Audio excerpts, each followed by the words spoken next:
ನಮಸ್ಕಾರ ಸ್ನೇಹಿತರೆ. ಬೆಂಗಳೂರಿನಲ್ಲಿ ಕುಡಿಯುವ ನೀರಿಗಾಗಿ ಜನ ಕಿಲೋಮೀಟರ್ ಗಟ್ಟಲೆ ಕ್ಯೂ ನಿಲ್ತಿದ್ದಾರೆ. ಇದೇ ಬೆಂಗಳೂರಲ್ಲಿ ಕೋಟ್ಯಂತರ ಲೀಟರ್ ನೀರನ್ನು ಸದ್ದಿಲ್ಲದೆ ಕುಡಿಯುತ್ತಿರುವ ದೈತ್ಯ ಅತಿಥಿಗಳು ಇದ್ದಾರೆ ಗೊತ್ತಾ? ಅವರೇ ಈ ಡೇಟಾ ಸೆಂಟರ್ಗಳು.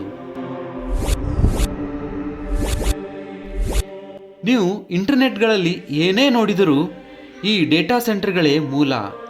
ಈ ದೈತ್ಯ ಕಂಪ್ಯೂಟರ್ಗಳು 24 ಗಂಟೆ ಕೆಲಸ ಮಾಡುವುದರಿಂದ ವಿಪರೀತ ಶಾಖ ಉತ್ಪತ್ತಿಯಾಗುತ್ತೆ. ಈ ಮಷಿನ್ಗಳನ್ನು ತಣ್ಣಗಾಗಿಸಲು ಅಕ್ಷರಶಃ ಸಮುದ್ರದಷ್ಟು ನೀರು ಬೇಕು. ಇಲ್ಲಿ ಗಮನಿಸಬೇಕಾದ ಅಂಶ ಏನಪ್ಪ ಅಂತಂದರೆ, 1 ಮೆಗಾವ್ಯಾಟ್ ಸಾಮರ್ಥ್ಯದ ಡೇಟಾ ಸೆಂಟರ್ಗೆ ವರ್ಷಕ್ಕೆ ಸುಮಾರು 2.5 ಕೋಟಿ ಲೀಟರ್ ನೀರು ಬೇಕು. ನಮ್ಮ IT ಸಚಿವ ಪ್ರಿಯಾಂಕ್ ಖರ್ಗೆ ಅವರ ಪ್ರಕಾರ, ನೀವು ChatGPTನಲ್ಲಿ ಕೇವಲ 5 ಪ್ರಶ್ನೆ ಕೇಳಿದರೆ ಅದಕ್ಕೆ ಅರ್ಧ ಲೀಟರ್ ನೀರು ವೇಸ್ಟ್ ಆಗತ್ತಂತೆ.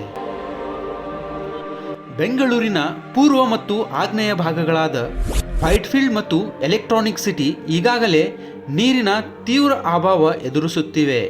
ಆದರೆ ದುರಂತವೇನೆಂದರೆ, ಕರ್ನಾಟಕದ 32 ಪ್ರಮುಖ ಡೇಟಾ ಸೆಂಟರ್ಗಳಲ್ಲಿ 31 ಬೆಂಗಳೂರಿನಲ್ಲೇ ಇವೆ. ವಿಶೇಷವಾಗಿ ದೇವನಹಳ್ಳಿ ಸುತ್ತಮುತ್ತ ಹೊಸ ಸೆಂಟರ್ಗಳು ಬರುತ್ತಿವೆ.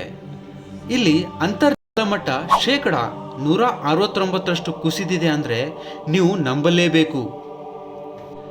ಹಿಂದಿನ ನಿಯಮಗಳ ಪ್ರಕಾರ ಡೇಟಾ ಸೆಂಟರ್ಗಳಿಗೆ 24x7 ನೀರಿನ ಸೌಲಭ್ಯ ನೀಡುವ ಭರವಸೆ ಇತ್ತು.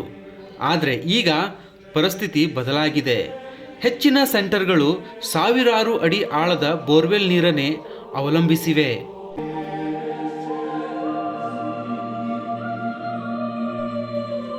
ನನ್ನ ಪ್ರಕಾರ ಇದಕ್ಕೆ ಪರಿಹಾರ ಏನಪ್ಪ ಅಂತಂದರೆ, ಕುಡಿಯುವ ನೀರಿಗೆ ಬದಲಾಗಿ ಶುದ್ಧೀಕರಿಸಿದ ಚರಂಡಿ ನೀರನ್ನು ಕೂಲಿಂಗ್ಗೆ ಬಳಸುವಂತೆ ಸರ್ಕಾರ ಕಡ್ಡಾಯ ಮಾಡಬೇಕು ಮತ್ತು ಇರೋ ಡೇಟಾ ಸೆಂಟರ್ಗಳನ್ನು ಬೇರೆ ನಗರಗಳಿಗೆ ವರ್ಗಾಯಿಸುವುದು ಸೂಕ್ತ.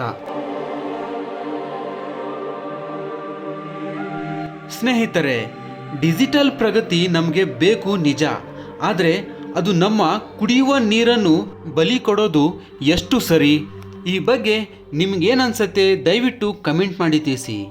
ನೀವು ನಮ್ಮ ಚಾನಲ್ನ ಇನ್ನೂ ಸಬ್ಸ್ಕ್ರೈಬ್ ಆಗಿಲ್ಲ ಅಂತಂದರೆ ಈಗಲೇ ಸಬ್ಸ್ಕ್ರೈಬ್ ಆಗಿ.